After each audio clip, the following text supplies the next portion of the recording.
At 9 o'clock in the morning, on a Tuesday that smelled like rain and burnt coffee, Daniel Carter stood in the center of a room full of people who had already stopped looking at him.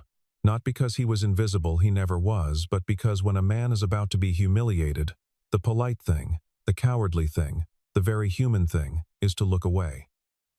And so they did. Every suit, every pair of manicured hands folded over mahogany, every set of eyes that had once nodded at him in the hallway, they all found something else to study in that moment. The ceiling, the floor, the backs of their own hands, anything but the man standing in front of Evelyn Grant, who was not looking away, who had never, in 38 years of living, looked away from anything. Daniel was 35 years old. He had the kind of face that strangers trusted, immediately dark eyes that held steady, a jaw that didn't clench even when everything inside him was screaming, a quiet steadiness that people often mistook for simple-mindedness. He was not a simple man. He was a tired one. There is a difference.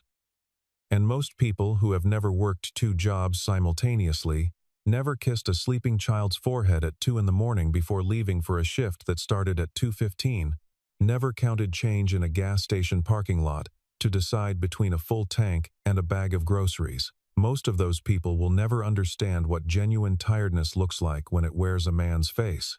But Daniel wore it. He wore it the way some men wear medals, with a certain quiet pride, even when it cost him. That morning had started the way many of his mornings started, in controlled chaos. His daughter Lily, 7 years old and the absolute center of his universe, had woken up warm to the touch. Not dangerously warm, but warm enough that Daniel pressed his lips to her forehead twice, the way his own mother used to do, measuring fever the old-fashioned way. She had her mother's eyes, Lily did. That same particular shade of gray-green that changed depending on the light, and the same way of looking at him that made him feel both completely seen and completely responsible for everything. He addressed her carefully, braided her hair with the practiced awkwardness of a father who had learned by watching videos late at night, packed her lunch, called the school to let them know she might need to be sent home early, and driven her to class in his 2007 Honda Civic, which made a sound on left turns that he kept meaning to get looked at. He had $38 in his checking account. Getting the sound looked at would have to wait. He had arrived at Grant Holdings 12 minutes late, which was not like him. Daniel Carter was, by every measurable standard, a model employee, punctual, thorough, invisible in the best possible way. He worked in logistics, coordinating shipments and delivery schedules for the lower-tier distribution arm of the company, which meant his name appeared on no presentations, and his face appeared in no boardroom photographs, but the quiet machinery of the company's physical operations ran, in part, because he kept it running. He had been offered a promotion twice in 3 years, and had declined both times not because he lacked ambition, but because the promotions required travel, and he could not travel. He had a daughter who needed dinner made and nightmares chased away and someone to be home. The meeting that morning was one of those company-wide affairs that middle management dreaded and upper management staged like theater, all glass walls and intimidating scale, a demonstration of corporate gravity, more than a genuine exchange of information. Daniel had been assigned to deliver a set of printed contract documents to the conference room on the 14th floor, a task so routine it barely registered as work. He had done it dozens of times. He balanced the folders in one arm and a coffee tray in the other, pushed through the glass door with his shoulder, and then, in the particular way that catastrophe always arrives, not with warning but with terrible casual ease, his foot caught the edge of the raised floor panel that maintenance had been meaning to fix for 6 weeks, and the coffee tray tilted, and the full paper cup closest to him tipped, and the dark liquid moved in what felt, in his memory afterward, like slow motion spreading across the top contract in the stack, soaking through 3 pages of the partnership agreement that Evelyn Grant had spent 11 days negotiating. The room went very quiet very fast. Evelyn Grant was already looking at him when it happened. She had the particular quality of attention that powerful people develop, a constant, low-level scan of every room she entered, cataloging exits and weaknesses and variables. She was dressed in charcoal gray, always charcoal gray or something close to it, and her hair was pulled back with a precision that suggested it had never once done anything without permission. She was brilliant. She was relentless. And in that moment, Staring at the spreading brown stain on 6 figures worth of negotiated terms, she was furious in the particular way that frightened, overextended, cornered people become furious not at the coffee, not really, but at everything the coffee represented: disorder, loss of control, the terrifying possibility that something she had built with enormous, grinding effort could be undone by something as stupid and small as a spilled cup. "What is wrong with you?" she said. Her voice was not loud. That was the worst part. It was very, very controlled. "Do you have any idea what you just did?" Daniel happened his mouth. He was going to apologize, and then explain, and then apologize again. And the explanation would have been the truth, that he hadn't slept, that his daughter was sick, that he had been moving too fast, because he was always moving too fast, because standing still cost things he couldn't afford to lose. But Evelyn Grant did not give him the space for explanation. She had already made the calculation, somewhere in the cold, efficient machinery of her decision-making, and the answer had come back decisive. "People like you," she said. And those 3 words carried the full weight of every assumption she had ever made about men who drove old cars and worked logistics and showed up 12 minutes late, always ruin important things. She set down her pen. She looked at the man beside her, the one with the title that meant he could make this official. "Get him out of here. Today. Don't bother with the 2-week notice." Daniel stood very still for a moment. The room was absolutely silent. Someone coughed. No one looked at him. And then, because he was the kind of man who had learned that falling apart in front of people only ever made things harder, he nodded once, picked up the coffee-stained folders, set them on the corner of the nearest table with a careful precision that was almost defiant, and walked out. He held it together, through the elevator ride, through the lobby, through the revolving door. He held it together all the way to the parking garage, to the 3rd level, to the spot where his Honda sat between 2 much newer cars, like a sentence that didn't belong in the paragraph. He put the box of his desk belongings. They had brought it down before he even reached the lobby, which told him the decision had been faster than a heartbeat into the back seat. And then he sat in the driver's seat, and he let himself breathe, and his hands shook slightly on the steering wheel, and his eyes burned, and he pressed the heels of his palms against them and stayed like that for a while. Not crying. Exactly. Something adjacent to it. The kind of grief that doesn't quite spill over because it is too heavy. Because it has too far to fall. He checked his phone. $38. A message from his landlord, polite but pointed, asking about the rent that was 11 days late. And then, before he could decide what to do first, a call from the school. Lily's fever had climbed. She needed to be picked up. He drove to the drugstore first, because the doctor had said last time that if the fever spiked above 102 degrees, the children's ibuprofen would help, and he had run out 2 days ago. He stood in the pharmacy aisle for a long time, doing the math he had done 1,000 times before, in 1,000 pharmacy aisles in 1,000 quiet moments of desperation, and he bought the smaller bottle, the one that cost $6 less, and he held himself together at the register, while the teenager behind the counter looked at him with the bored indifference of someone who had no idea what the man in front of him was carrying. That was fine. That was better, actually. Daniel did not need anyone to know. Lily was in the nurse's office, bundled in her jacket, even though it wasn't cold, the particular feverish person's cold that comes from inside. She looked up when he walked in, and her face did the thing. It always did the thing that broke him, and rebuilt him simultaneously. It lit up. Even sick, even in a nurse's office, with a temperature of 101.8, she lit up, and Daniel crossed the room and crouched down to her level and pressed his forehead to hers, that old gesture.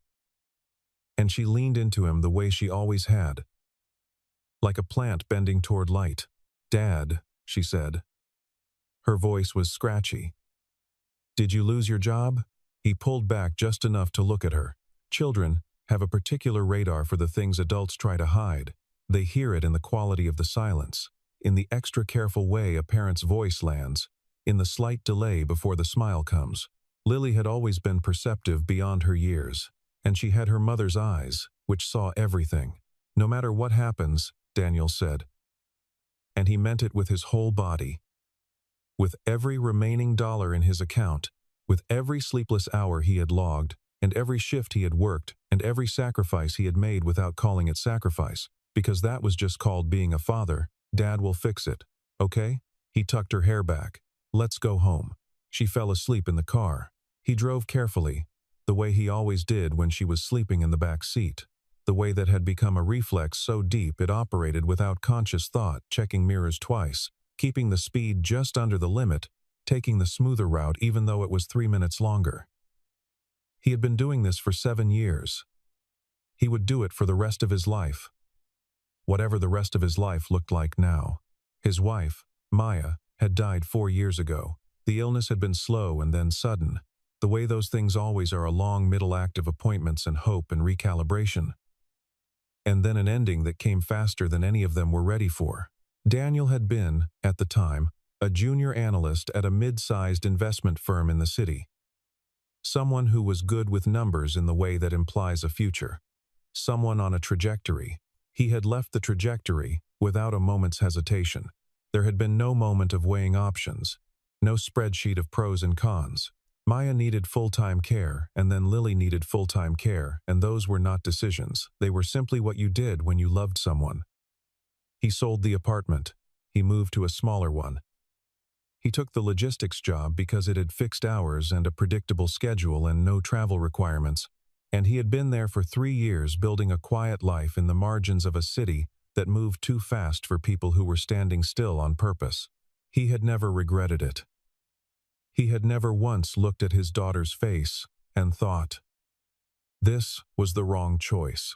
But sitting in the parking garage that morning, his hands still trembling slightly, his bank account at $32 after the medication, he had allowed himself one moment, just one, of wondering what might have happened if the trajectory had continued, if he had stayed the course, if the world had been even slightly kinder. His phone rang. An unknown number. He almost let it go to voicemail. And then something, instinct, or exhaustion, or the particular open rawness of a man who has just had his day destroyed and has nothing left to protect himself with, made him answer. Mr. Carter. The voice was professional, measured, with the particular cadence of someone accustomed to delivering information that changes the shape of a life. My name is Jonathan Reed. I'm an attorney with Harlow & Associates. I understand this may not be the best time, but I need you to know I've been trying to reach you for 3 weeks. A pause. It's about your father. And about Stonewell Capital. Evelyn Grant did not go home that evening. She rarely did. Her apartment was 12 blocks from the Grant Holdings Tower, an elegant, minimalist space that looked like it had been designed for a magazine shoot and lived in accordingly, surfaces clear, books arranged by color, a kitchen that bore no evidence of actual cooking, because actual cooking required time, and time was the one resource Evelyn had never been able to manufacture enough of. She stayed in the office instead, which was where she lived most of her life, in the truest sense of the word, where she felt most like herself, most in control, most certain that the years she had spent building this particular version of herself had been worth the cost. The cost had been considerable. Evelyn had grown up in the kind of household where the word failure was used the way other families used profanity, something that named an unforgivable act, something to be avoided at any price.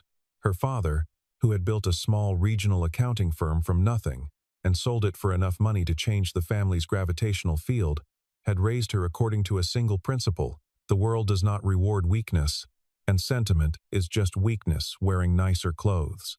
She had internalized this so completely that by the time she was 20 she had stopped questioning it, and by the time she was 30 she had built it into every policy, every decision, every hiring standard of the company she had taken over from a board that had privately not expected her to last 2 years. She had lasted 8. Grant Holdings had tripled its revenue. She had done it through intelligence and discipline and a willingness to make hard calls that softer people couldn't make. And she had told herself, on the nights when the silence of her apartment pressed in too close, that this was enough, that this was what she had wanted, that the life she had built was the life she had chosen, and choosing it meant it was right. But that afternoon, In the middle of a crisis meeting that had nothing to do with spilled coffee, something had snagged at the edge of her attention.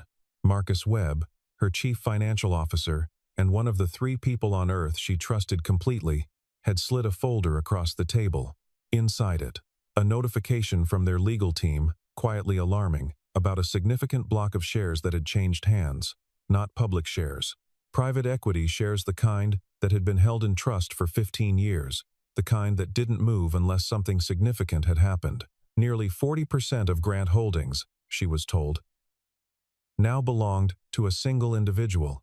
The identity of that individual was, as of the meeting, legally confirmed but not yet publicly known. The meeting broke up without resolving anything. She stood at the window of her office, looking out at the city going gray in the early evening, and she felt the particular cold that comes not from temperature but from uncertainty. Someone was coming. She didn't know yet what they wanted. She didn't know yet, as she stood there, reviewing the morning in her mind, the way she reviewed every day's decisions with the clinical precision of a person who believes that understanding failure is the only way to prevent its recurrence, that the man she had humiliated at 9 o'clock in the Clark morning in front of 20 witnesses for the crime of spilling coffee was the same man who now owned nearly half her company. She didn't know yet. But she was about to find out. The conference room on the 14th floor was the largest in the building, the one reserved for board meetings and major client presentations, with the long table that sat 22, and the floor-to-ceiling windows that looked out over the financial district like a declaration of intent. Evelyn had called the emergency session for 3 o'clock. She had prepared a presentation on debt restructuring and strategic partnership options. She had her talking points memorized. She had done everything right, the way she always did everything right, and she stood at the head of the table with her hands flat on the surface, and her voice steady, and her eyes moving across the faces of the people she needed to convince. And she was good at this. She was very, very good at this. The door opened. She registered it peripherally, the way you register a change in air pressure before you consciously notice the open window. Someone was late. Someone was entering without knocking. She kept talking for 3 more words before the quality of the silence in the room changed, and she looked up. Daniel Carter was standing in the doorway. He was wearing a suit. Not the kind of suit she was accustomed to seeing on men who worked in logistics, not the off-the-rack, slightly wrong shoulder-width kind, but a suit that fit with the kind of precision that costs money, dark navy with the particular subtle sheen of quality fabric, and he was standing in a way she had not seen him stand that morning, not crouched under the weight of everything he was managing, but straight, unhurried, quietly certain of himself in the way that people are when they no longer have anything to prove. Beside him was a man she recognized, Jonathan Reed from Harlow & Associates, who specialized in corporate equity law and who had represented the Stonewell Capital estate in 3 major transactions she could recall. The room was completely, perfectly silent. Evelyn stopped breathing for a moment. She would not admit this to anyone, but she felt it the specific physiological event of her respiratory system pausing while her brain processed what her eyes were showing it. The gap between perception and understanding. The man she had fired 6 hours ago was standing at the entrance to her boardroom, and the attorney beside him was opening a leather folder, and every person at the table was looking between the 2 of them, with the particular expression of people watching a story they hadn't been told they were part of. Jonathan Reed spoke first. He introduced himself, which was unnecessary since Evelyn knew exactly who he was, and then he said, in the measured, document-careful language of a man whose words are always chosen with legal precision, that Daniel Carter, son of the late Richard Carter, founder of Stonewell Capital, had completed the inheritance transfer of 40% of Grant Holdings' private equity stake, making him, effective as of 11:47 that morning, the company's single largest individual stakeholder. As of 11:47 that morning, 2 hours after she had fired him, one person at the table she never knew who made a small sound that was almost a laugh and then was not, and the silence closed back over it immediately. Evelyn stood at the head of the table, and for the first time, in a very long time, she did not know what to do next. She watched Daniel cross the room. She watched the people who had not looked at him that morning now shift in their chairs, sit up straighter, glance at each other with the rapid recalculation visible in their eyes. She watched him reach the table, and she watched him take the empty chair, not at the far end, not at a respectful distance, but directly across from her, the seat that had been empty all morning because no one sat in it when she stood, because no one wanted to be that visible. He sat. He looked at her. His expression was not triumphant. That was what undid her. Later, when she replayed the moment, there was no satisfaction in it. No vindication. Nothing performative. He looked at her the way a man looks at a problem he is trying to understand. Patient. And something underneath that, some quality she couldn't immediately name, that she would only later identify as a kind of sorrow, that had nothing to do with her, and everything to do with the years it had taken him to get here. "Mr. Carter," she said. Her voice was exactly right, professional, composed, revealing nothing. It was the voice she had trained herself to use as armor. "Welcome." He inclined his head slightly. "Thank you, Miss Grant." And the meeting continued. It was the strangest 90 minutes of Evelyn's professional life. The days that followed operated according to a logic that Evelyn had no framework for. She had spent her career in predictable hierarchies. She understood power, and she understood how people behaved in proximity to it. The acceleration of flattery and the sharp pivot of allegiance. She watched it happen in real time as the knowledge of Daniel's stake spread through the organization. People who had watched him walk out that morning with his cardboard box now sent carefully worded emails requesting meetings, materialized in doorways with coffee, smiled at him in corridors with the particular brilliance of people who needed something. She had expected Daniel to enjoy this. She had expected, and perhaps deserved, a certain cold satisfaction on his part. A measured redeployment of the power that had been used against him. It would have been justified. It would have been, if she was being honest with herself, exactly what she would have done. He didn't do it. He was, and this confounded her in ways she found difficult to articulate, genuinely kind. Not performatively kind, not strategically kind, but the kind of kind that comes from a person who has been in the position of needing kindness and remembers what it felt like to not receive it. He greeted the maintenance staff by name. He remembered that the woman who ran the third-floor reception desk had a son in college and asked how the semester was going. He sat in on department meetings not to assert authority but to listen. The real kind of listening that looks like doing nothing but is actually the hardest work. And every person who had expected him to wield his position like a weapon found instead that he held it the way someone holds something borrowed carefully, aware of its weight, with no intention of abusing it. Evelyn watched all of this.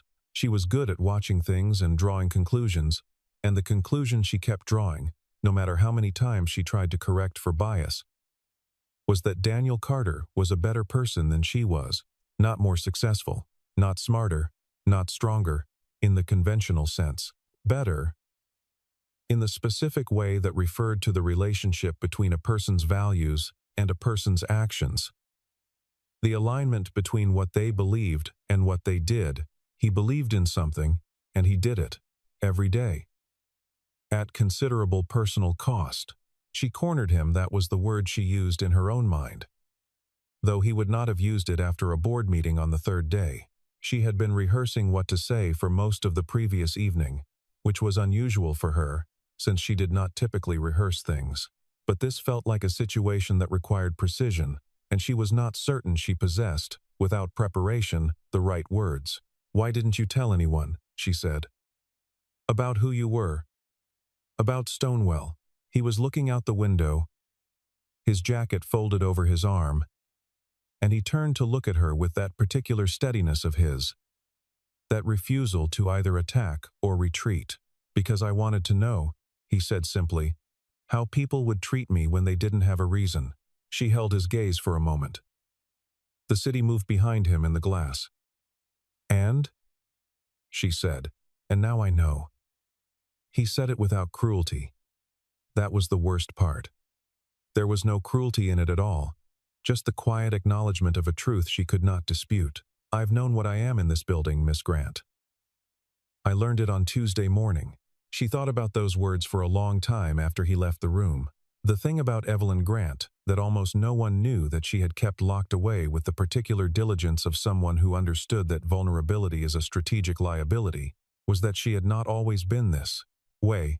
There had been a version of her, younger, less armored, who had wanted things that couldn't be monetized, who had painted watercolors badly and with tremendous enthusiasm, who had cried at films when the protagonist got what they deserved, who had told her father once, at the age of 12, that she wanted to be a teacher. Her father had looked at her the way someone looks at something that has disappointed them. He had not been unkind. He had simply said, "Teachers don't change the world," and she had understood, in the immediate aftermath of that sentence, that changing the world was the only thing she was allowed to want. She had wanted it then. She had spent her life wanting it, and she had changed the world. In the specific, measurable way that tripling a company's revenue and creating several hundred jobs represents a change in the world, and she had done it alone, and she had done it at a cost she had only recently begun to tally. She didn't know how to be soft. She had spent so long practicing hardness that the original texture of herself had worn smooth underneath it, and she was no longer certain she remembered what it felt like. What she was certain of, standing in the conference room after Daniel left, was that this uncertainty was new, that something in the past 3 days had done something to her that hadn't happened in a very long time. It had gotten through. The moment that cracked her open, she would not have predicted it. Which was, perhaps the point, was not a boardroom confrontation. It was a Thursday afternoon in the lobby, where she had stopped to take a call on her way back from a lunch meeting, standing near the building's small coffee station, while her assistant managed a scheduling conflict on the other end of the line. A child's voice, nearby and very certain, said, "I know this place." And she turned, and there was Lily Carter, unmistakably Daniel's daughter, with those particular gray-green eyes, and the slightly too grown-up quality of a child who has spent a lot of time with adults, standing beside her father in her school clothes, one of her shoes untied, looking at the lobby with the frank curiosity of someone encountering a new country. Daniel had brought her to the building because, he explained later, the school day had ended before he could arrange another pickup. He had a meeting. He had hoped to settle her in his office with a book for 45 minutes. Simple, practical, the kind of solution a single parent engineers a dozen times a week. Lily looked at Evelyn with the direct, unfiltered assessment of a 7-year-old and said, "Are you the important lady my dad works with?" Evelyn crouched down, which was not something she typically did, and looked at the child and said, "I suppose I am. He talks about work a lot," Lily said, considering this. "But he never complains. That's how I know he likes it." She looked at Evelyn with those eyes. "My dad is the strongest person I know," she said. Not strong like muscles. Strong like she searched for the word with the frustrated concentration of a child who knows exactly what she means and cannot yet find the language for it, like he doesn't break. Evelyn stood. She finished her call. She walked to her office and closed the door and sat for a long time in the silence. And the thing inside her that had been slowly pressurizing for 3 days finally found a seam, and she felt to her absolute bewilderment the specific heat behind the eyes that she had not felt in years, that she had told herself she had outgrown, and she pressed her fingers to her eyelids and breathed carefully until it passed, not because she was ashamed, because she wasn't ready yet. But the feeling remained, underneath the composed surface. Warm and uncomfortable, and undeniably real. The crisis, when it arrived the way Daniel had spent his career learning crises arrived, not from the direction you were watching. His 3rd week as a stakeholder, he was reviewing distribution reports when a pattern caught his attention. Small, almost invisible, the kind of discrepancy that only registers to someone who has spent 3 years understanding exactly how logistics data is supposed to look. Numbers that didn't flow the way numbers flow in an honest system. Timestamps that were slightly, almost imperceptibly wrong. Routing information that had been altered in ways designed to look like administrative updates, but that, to someone who understood the architecture of the system, read like deliberate obfuscation. Data was leaving the company. Not in large, obvious chunks in careful, strategic trickles. The kind that are designed to look like noise, until someone with the right eyes looks long enough to see the signal. He brought it to Evelyn. She listened with her arms crossed and her face arranged in the professional neutral that he was beginning to recognize as her version of uncertainty, the expression she wore when the information she was receiving didn't fit the map she had drawn of the world. The person the data pointed to was Marcus Webb, her CFO. One of 3 people she trusted completely. "That's not possible," she said. "I know it's difficult. I've known Marcus for 9 years." Her voice was very controlled. "He built the financial infrastructure of this company. I understand." Daniel put the report on the desk between them. "I'm not asking you to believe me. I'm asking you to look at the information." She looked at the information. She spent 3 days looking at it, quietly, without telling anyone. The way she processed everything internally, exhaustively, alone, and what she found, when she looked with the particular ruthlessness she brought to everything, was that Daniel was right. The evidence was there. It had been there for months. Marcus had been feeding proprietary acquisition data to Blackwell Group, a competitor that had been quietly positioning itself to buy Grant Holdings' most valuable subsidiary in a distressed sale that no one at Grant Holdings knew was coming. The CFO she had trusted completely had been dismantling the company from the inside, piece by piece, with the patient precision of someone who expected never to be caught. She confronted Marcus in a meeting she called without explanation. She presented the evidence. He denied it, smoothly and with impressive conviction. And then he shifted, because that was how it worked, she understood now. That was the playbook. He shifted to offense, suggesting that the numbers had been planted, that Daniel Carter was a newcomer with an agenda, that a man who had been fired on his first encounter with the executive level, and then conveniently turned out to be a stakeholder, was a story that required much more scrutiny than the board was giving it. Several board members looked uncertain. Evelyn watched the momentum shift in the room, felt it the way you feel a weather change before it arrives, and she made a decision. "Mr. Carter," she said, without looking away from Marcus, "would you present the full timeline?" Daniel opened his laptop and walked the room through it, not aggressively, not theatrically, but with the clean, quiet confidence of someone who has done the work and trusts the work to speak. He was methodical. He was precise. He anticipated every objection Marcus raised and answered it before it was fully formed, and by the end of the presentation, the room was not uncertain. The room was very, very certain. Marcus Webb was escorted from the building that afternoon by the company's legal team, and the board voted unanimously to authorize an emergency internal audit. And Evelyn stood at the window of her office for a long time afterward. And she thought, he could have let this happen. He could have let the company collapse and walked away and been perfectly fine. He owned 40% of it, but he was not dependent on it, not in the way she was, not the way her whole self was wound into every square foot of this building. He had no reason to fight for it. He had fought for it anyway. It was a Saturday when she went to his apartment. She didn't announce herself. She wasn't sure she would have gone through with it if she'd had time to reconsider. Just took the address from the file and drove there in her own car, without the company driver, which was an act so unusual it took her 3 blocks to realize she had done it. His building was in a neighborhood she knew from city planning documents, but had never had occasion to be in. Modest, dense, the kind of place where the restaurants don't have names that require prior knowledge to decode, and the kids play in the parking areas because there aren't other options. His apartment was on the 2nd floor. She knocked. He opened the door in a worn sweater and looked at her with an expression that absorbed the surprise and let it pass without showing it. Behind him she could see the apartment, small, clean, lived in the way a place gets lived in when its occupant is actually present rather than merely passing through. A child's drawings on the refrigerator, a stack of books on the coffee table, one of them marked with what appeared to be a popsicle stick, and Lily, on the floor beside the couch, surrounded by the dismembered components of what had been a toy robot, looking up at Evelyn with her frank, comprehensive gaze. "I can come back," Evelyn said. "No," Daniel said. He stepped back. "Come in." She sat on the couch.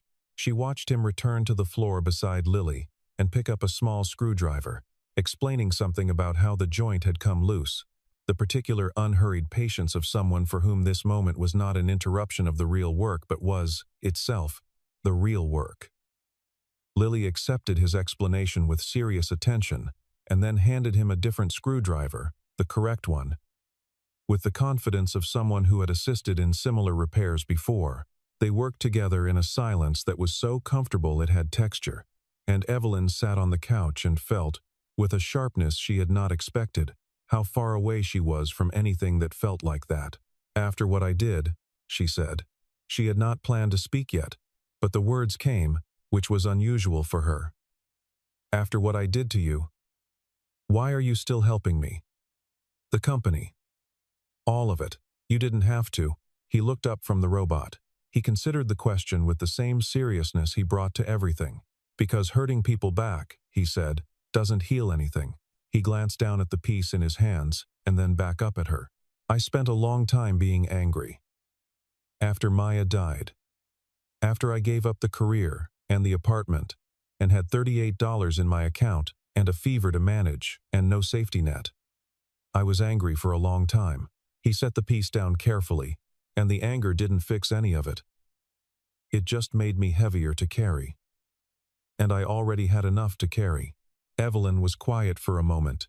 Lily had wandered off to another part of the apartment, and it was just the two of them, and the city sounds coming through the window, and the distance between where she was sitting and who she had been 3 weeks ago was very great, and she was aware of it, the full geography of it. "I don't know how you do it," she said finally, not asking, just saying the truth. "You learn," he said. "When you don't have a choice, you learn what you're made of." He looked at her steadily. "You're made of more than you think you are, Evelyn." It was the first time he had used her first name. She cried on the drive home.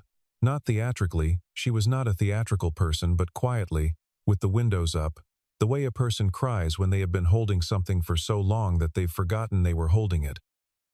Until the moment it's finally safe to set it down. The attack, when it came, was surgical. Blackwell Group, their legal exposure from Marcus Webb's betrayal now undeniable, pivoted to a different strategy. They released a story, carefully sourced and precisely timed to land on a Friday afternoon when market response would compound over the weekend, suggesting that Grant Holdings had known about the data breach for months and had concealed it from regulators. The story was false in its framing and selectively true in its details, which made it more dangerous than an outright lie, because it required not a simple denial but a complex explanation, and complex explanations in crisis cycles lose to simple narratives every time. The stock dropped 17% by end of trading. The board convened an emergency session for Monday morning. Several members who had been quietly skeptical of Evelyn's leadership for 2 years saw in the crisis an opportunity that had nothing to do with the truth, and the temperature in the room when she walked in was the kind of cold that has nothing to do with air conditioning. Evelyn had prepared a statement. It was thorough, accurate, legally vetted. It addressed every factual claim in the story, with precision and clarity. She was halfway through delivering it when she realized, with the particular clarity that arrives too late, that it wasn't going to work. Not because it was wrong, because the room didn't want to be right. The room wanted a resolution, and the resolution that required the least renegotiation of existing power structures was for Evelyn to resign, and several people in it had already decided this before she opened her mouth. She stopped talking. She looked at the table for a moment, and then she looked up, and she said, "I think I should step down." Her voice was steady. She had made the calculation. It was the kind of decision that feels like losing but is actually just accepting what is true. The company needs... No. Daniel was sitting at the end of the table. He had not spoken since the meeting started. Now he stood, which was, in the geometry of that room, in the particular calculus of who held what, a significant gesture. "Evelyn Grant," he said. And his voice was quiet, but it filled the room with the ease of someone who is not trying to fill it. "It just does. Built this company into something that employs 312 people, has maintained positive growth in 7 of the last 8 fiscal quarters, and has survived a significant internal betrayal by a trusted executive, a betrayal that was discovered and stopped by the same person you are currently asking to walk away from it. He looked around the table, not aggressively, with the same calm he brought to everything. I'm not going to sign off on that. Someone started to object. With respect, Mr. Carter, this isn't— I own 40%, Daniel said. Still quiet. Any restructuring that affects executive leadership requires my signature. I don't have to be impolite about it. But I'm not signing. He let that settle for a moment. What I am willing to sign, he said, is a commitment of personal capital to stabilize the stock position. Contingent on the board's endorsement of Miss Grant continuing as CEO.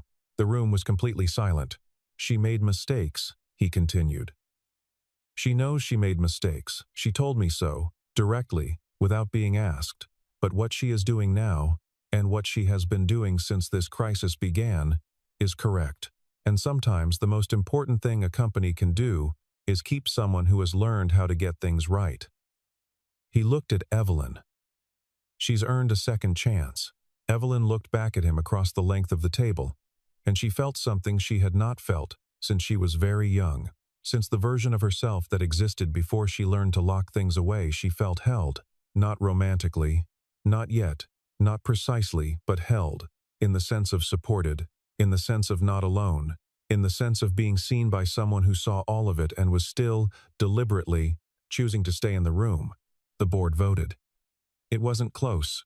Several months later, on a Saturday in September, Grant Holdings threw a company picnic in the park 2 blocks from the office, Evelyn's idea, which would have been unthinkable 6 months ago, before she began the slow, uncertain, sometimes wrong process of becoming someone different. Or perhaps someone she had always been, but had taught herself to prevent from surfacing. There were folding tables and lawn games, and the kind of food that requires no dress code to eat, and 312 employees and their families filled the park with the specific warm noise of people who work together and have reason to like each other. Daniel found Evelyn near the edge of the gathering, standing with a cup of lemonade and looking at the crowd, with an expression he had not seen on her face before, something open and undefended, the look of someone watching something they made, something they're glad exists. He stood beside her and did not say anything immediately. And she did not say anything immediately. And they were comfortable in the silence, which was itself something new, something that had been built quietly over the months in 100 small moments, disagreements, handled honestly, problems solved together, the slow accumulation of trust between 2 people who had started with almost none. Lily appeared from somewhere in the middle of the crowd, running with the focused velocity of a child in the grip of a game whose rules no adult fully understands, and she reached them and grabbed Evelyn's hand without breaking stride, tugging her toward whatever was happening in the center of the lawn, and Evelyn, to her own visible surprise, laughed. Actually, a real laugh, slightly startled, the laugh of someone who has been reminded that joy does not require preparation. Daniel watched them go, and felt something settle in him. The way things settle when they find their right arrangement after a long time in the wrong one. He thought about 9 o'clock on a Tuesday morning, about the coffee spreading across the paper, about the drive to the pharmacy with $32 and a sick child in the back seat, about the phone call that had arrived at precisely the right moment, or perhaps just the moment that had been coming, the one that had been waiting for the rest of the story to catch up to it. Evelyn came back to him eventually. She was slightly out of breath. Her hair had come loose from its arrangement, which once would have been corrected immediately, and today was simply left, which was its own form of progress. She stood beside him and looked at where Lily had been absorbed back into the crowd of children, and then she looked at him, and her voice was the real one, the one underneath all the versions she had performed for so long she had forgotten which was original. "You changed this company," she said. He shook his head. He looked at the 312 people who were eating and laughing and existing in a place that was, now, more worthy of them than it had been. He thought about what it costs to be kind when kindness is expensive. He thought about what it costs to trust someone again after trust has been broken. He thought about what it means to give someone a second chance, not the easy kind, not the kind that costs nothing, but the kind that requires you to believe, against the evidence of what they did, in the evidence of what they are capable of. No, he said. He looked at her. We did, and that was true. It was true the way that the most important things are always true. Not completely, not without the whole complicated story behind it, not without accounting for the grief, and the mistakes, and the costs paid, and the choices made, and the long, particular, irreducible work of becoming people worth trusting. But true. Genuinely. Lastingly. Usefully. True. Lily's voice rose above the crowd for a moment, laughing at something. The afternoon light was the color of something ending, and something beginning simultaneously. The kind of light that photographers spend entire careers chasing and that arrives, like most of the things worth waiting for, when you have stopped waiting and started living. Daniel stood in it, and he did not think about the parking garage, or the $38, or the voice in the boardroom that had said people like you. He was done carrying those things. He had set them down somewhere between a nurse's office and a second chance, between a spilled cup and a second conversation, between the morning that had taken everything and the afternoon that had given it back differently shaped, more honest, worth considerably more. He had lost his job at 9 o'clock in the morning. He had found something better by 3. Not just a title, not just the 40%, not just the office or the vote, or the restored dignity in a room that had once watched him walk out carrying a cardboard box. He had found what he had been building toward without knowing it through every impossible morning, every exact enough dollar, every braided braid and fever-checked forehead and parking garage breakdown and quiet, resilient decision to keep going anyway. A life that was, in every sense that mattered, entirely his own. And a family not the shape he had expected, not the one he had grieved, but a new one, made from unlikely materials in unlikely circumstances. Held together by the most durable thing he knew, the choice to be kind when everything argues for the opposite, the willingness to give someone the chance to become who they actually are, the belief tested, costly, and worth every cent that people are not the worst thing they have ever done.